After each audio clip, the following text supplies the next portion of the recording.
We're in Denver on the floor of the Democratic National Convention. Joining us here this morning, Governor Kathleen Sebelius, the governor of Kansas, Governor Ed Rendell of Pennsylvania, Congressman Jesse Jackson Jr. of Barack Obama's home state of Illinois. And of course, when the Democrats crowd into here on Monday night, this will be lit up like the 4th of July.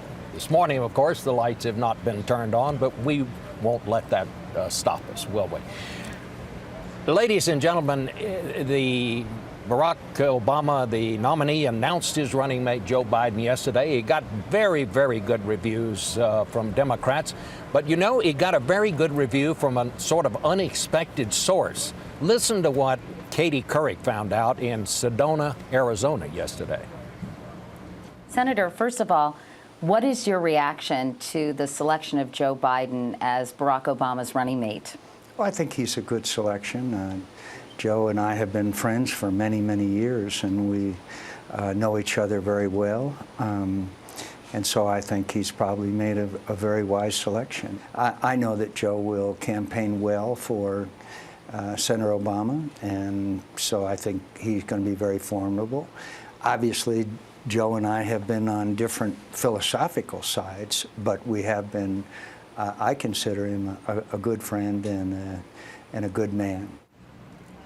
Well, Joe Biden said at one point it'd be an honor to run with either of these candidates. It sounds like John McCain would have loved to have had him. Governor Rendell, let me ask you this. You were a big Hillary Clinton supporter.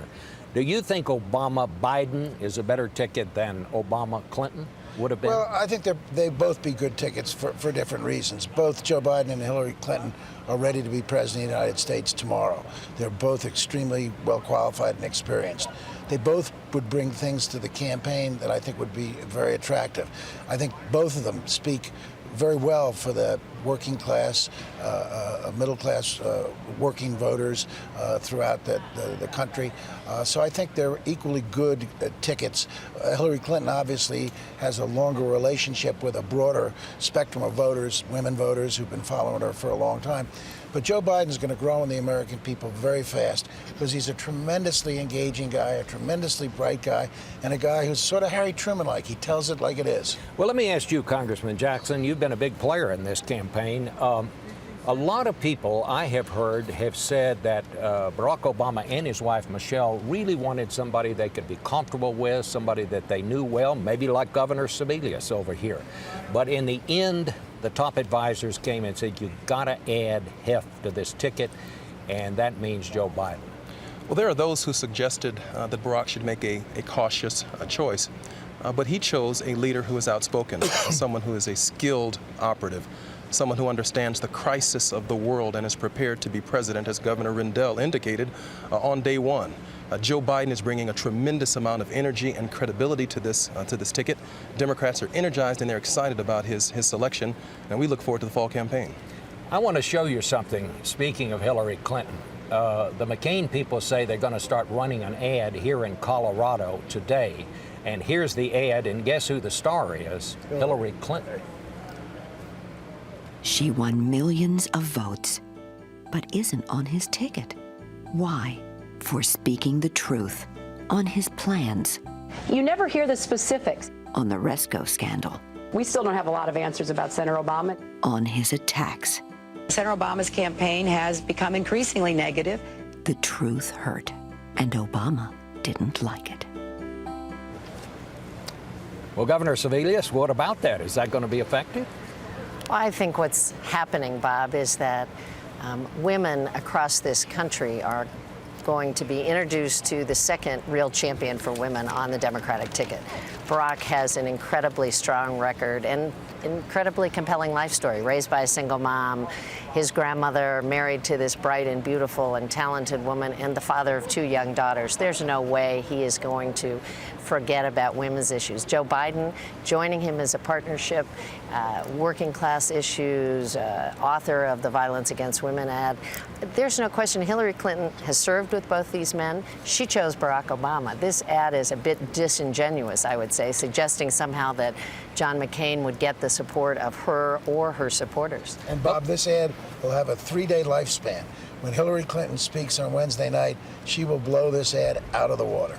But You know, this, I guess, is maybe the downside of these long campaigns where you have so many debates. I mean, you can go back and get all these quotes that people made against both Barack Obama and John McCain, for that matter. I mean, how do you get around that? Bob, I think that Democrats fully understand that the primary process expanded the party. It brought millions of new voters into the process. It simply could not have taken place without the contest, the extraordinary contest between Hillary Clinton and Barack Obama. We are a larger party.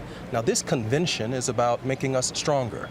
It's about unifying the party, and it's about focusing on John McCain. This is a clever effort by McCain to divide Democrats at our convention, but I assure you we're going to leave here stronger and more unified. Does this mean, though, that Hillary Clinton is going to have to do more to rally her people behind Barack Obama? Well, I think she's done a spectacular job so far. I think she and the former president will continue to do a great job.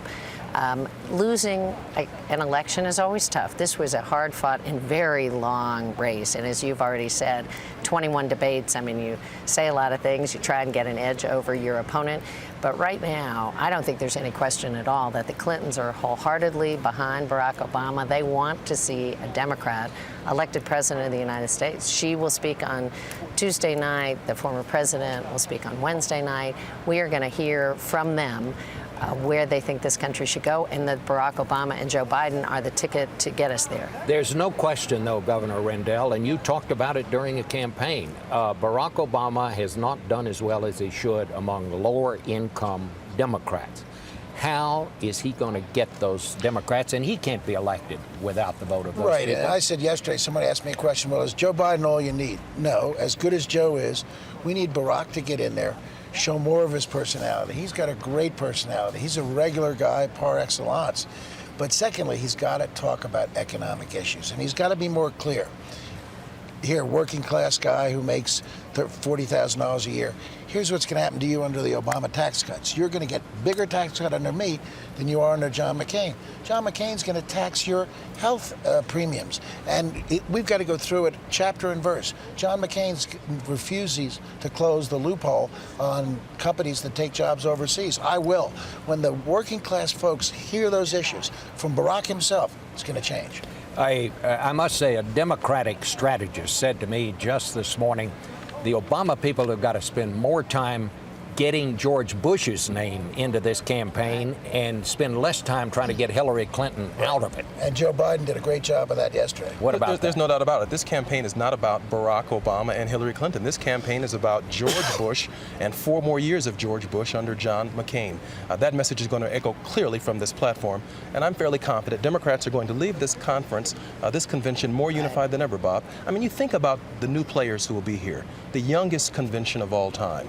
You think about bringing older voters into the process. Barack Obama has united this country and united this party in ways that we have never seen it before, and it's going to be exhibited right here on this floor. We want to talk some more about this in just a minute, but let's take a 1-minute break.